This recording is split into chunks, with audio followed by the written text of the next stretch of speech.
Our story begins with Bob. He is a zebra mussel.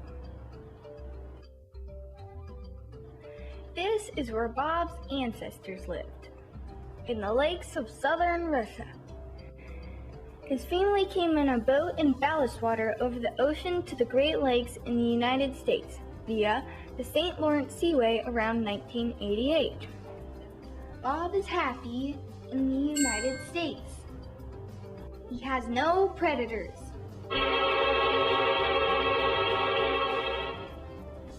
Plenty of food,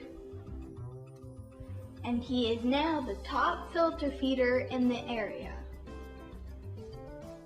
But there is a drawback to Bob's family's success. Now native species do not have enough food. The food chain is getting stretched thin and it's breaking. Bob's family is growing so big that they started stacking on top of each other, like the many apartments in an apartment building. This is a real problem when they settle in pipes such as those coming from the lakes that are the intake pipes for water providers. The mussels quickly fill up the pipe and can block the water's flow. This is Jessica. She's a STEM researcher who studies zebra mussels. This is where Jessica lives. Jessica lives in Pittsburgh.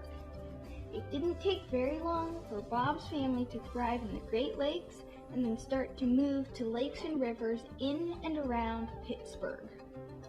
Jessica uses STEM to help with her research. For example, she uses science, technology, engineering, and math to study where the zebra mussels are and understand how quickly they are invading new areas. The studies often use GIS and mapping. Watch the spread of zebra mussels in the U.S. Jessica studies how the zebra mussels may be transported from one lake to another. She found out that the mussels often attach to aquatic plants that get caught on boat propellers, or they hitch a ride in the intake water on the boats. Jessica collaborates with other researchers who study the zebra mussel predators back in Russia to see if a predator could be brought to the United States to help in managing the zebra mussel populations here. She uses math to determine how many offspring the zebra mussels produce each year and to determine the size and rate of growth of their U.S. population. Jessica works with engineering and technology specialists to develop a system that releases chlorine into drinking water intake pipes. This is expensive, but it is necessary to sustain Pittsburgh's drinking water system. The chlorine helps prevent and deter zebra mussel growth and establishment in the pipes. Here are the top 4 things you can do to help manage the zebra mussel invasion.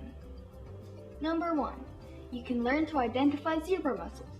Number 2, after getting out of the lake in your boat, drain all the water from your boat to make sure you didn't pick up any zebra mussels.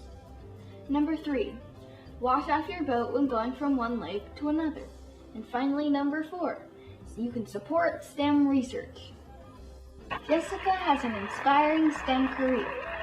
She is actively helping ecosystems and she is helping people throughout Pittsburgh and Pennsylvania to get the water they need in an economical way. We can all help Jessica stop the invasion and send the zebra mussels packing.